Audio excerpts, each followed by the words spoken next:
నీ నియోజకవర్గంలో శాంతి భద్రతలు సక్రమంగా ఉండాలని చెప్పేసి నువ్వు భావిస్తా ఉన్నావా?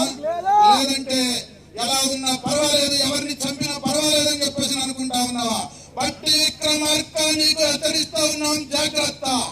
కబడ్దార్ నువ్వు అనుకుంటా ఉన్నావేమో నేను ఉప ముఖ్యమంత్రిగా ఉన్నా, అధికారంలో ఉన్నా, సిపిఎం నాయకుల్ని చంపేస్తా, ఎర్ర జెండా లేకుండా చేస్తానని. నువ్వు కాదు, నీ బాబు అంతకంటే పెద్దవాళ్ళు జలగం వెంగళరాజుల దగ్గర నుంచి ఈ జిల్లాలో సిపిఎం ని దెబ్బతీయాలని చెప్పేసి ప్రయత్నం చేస్తే వాళ్ళ తరం కాలేదు.